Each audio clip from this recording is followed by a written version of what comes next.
electronics industry, which are semiconductors, displays, and mobile technologies. And first, we'll take a look at semiconductors on the inside.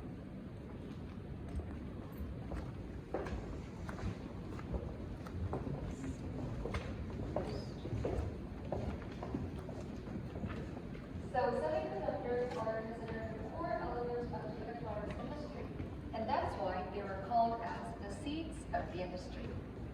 But before semiconductors were invented, the industry initially relied on vacuum tubes. And we'll first take a look at vacuum tubes.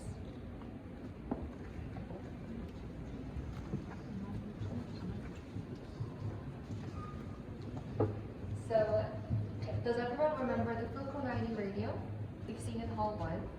So these vacuum tubes over here is the vacuum tubes inside the Philco 90 radio. As you can see, vacuum tubes were heavy and large, but they were still capable of controlling electronic signals by adding electrodes. Then in 1947, Bell Labs introduced the transistor, which served the same purpose as vacuum tubes, but 220 times smaller. As you can see, it has become really small. And through this, transistors led the miniaturization and high performance in electronic devices as well. And next to it, you can see portable radios, which has decreased in size by using transistors. And now popular music were introduced, which led to the rapid spread of popular music, influencing cultural trends as well. So the history of semiconductors can be explained as the advent of transistors and the introduction of integrated circuits. Especially, integrated circuits packed transistors and electrical circuits in a single chip, leading to high development in computers as well. So in 1970, Intel introduced the world's first 1 kilobit DRAM. And as DRAMs has become mass-produced, they became the standard of the computer main memory. And at first, it was led by American and Japanese companies. And Samsung also saw the potential in the semiconductor business. So in 1974, they started the semiconductor business. And in 1983, after the Tokyo Vision on February 8th, founder Chairman Pyeongchul Lee made an announcement on why Samsung started the semiconductor business. He also worked Samsung's venture into the VLSI industry. And only after 6 months later, Samsung was able to introduce the 64 kilobit DRAM, and South Korea has become the 3rd country in the world to possess VLSI technology. Samsung kept developing their DRAMs.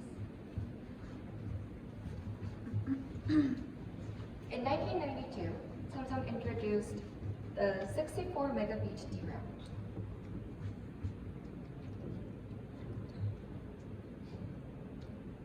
As you can see, the 64 DRAM for the first time in the world, and after every 2 years, they quadrupled its size, introducing 256 megabit and 1 gigabit DRAM as well. So from this point until now, Samsung has been the leading DRAM manufacturer for almost 30 years, also dominating the memory semiconductor industry. And now we'll turn our shift into the 1990s. Moving on to the 1990s, small devices like MP3 players and digital cameras gained high popularity, and people wanted a more stable device. So to meet the demands towards efficient data storage, Samsung introduced their NAND flash memory. And the NAND flash memory is currently utilized in smartphones as well. And with the rise of smartphones, Samsung also put effort in their mobile semiconductors as well. And here I'd like to introduce 2 main mobile semiconductors. First is the CMOS image sensor. This converts light into digital signals, allowing people to see a high-resolution photography. In 2022, Samsung succeeded in capturing 200 million pixels in a tiny sensor size of a pinky fingernail. And next is the AP Exynos. AP stands for Application Processor, which functions as a brain of smartphones. Through this cutting-edge technology, Samsung was able to expand users' experience through AI, gaming, and videos. Also, alongside with Samsung's mobile semiconductors, they're also conducting the foundry business, which manufactures products matching other companies' needs.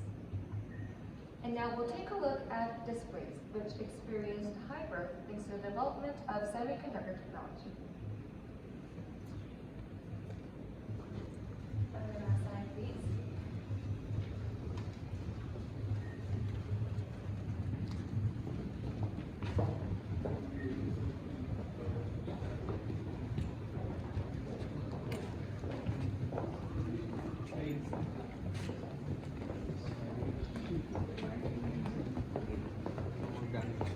So the history of displays starts from black and white television, and the very first man was John Baird.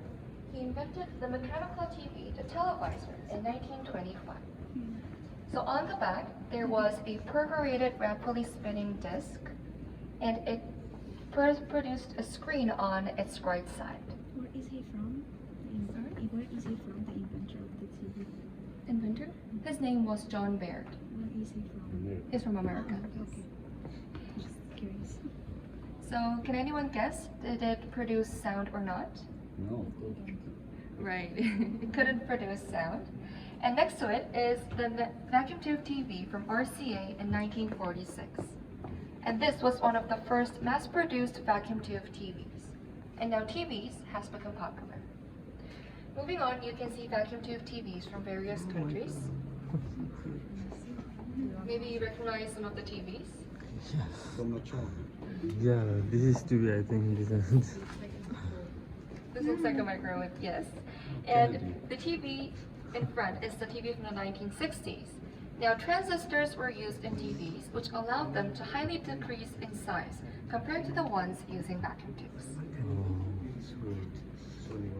And below it, you can see Samsung's first TV launched in 1970. Yes, can anyone notice anything awkward in this TV? Yes, it has a holder so you can carry on the TV, but something with its name.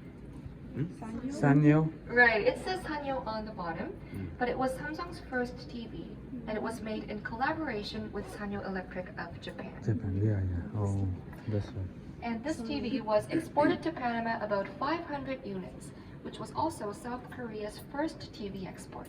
Oh, Panama. And next to it is the Econo TV, launched in 1975. Through its cutting-edge technology, it decreased the TV's preheating time from the original 20 seconds to 5 seconds. And also, it got its name Econo TV through its feature to decrease the energy consumptions for about 30%. And only after 3 years of its release, it captured 40% of the domestic market share. And now we'll turn our shift to the 1950s. Moving on to the 1950s, people wanted a more vivid vision through their black and white television. So RCA introduced Merrill, which was one of the first mass-produced color TVs.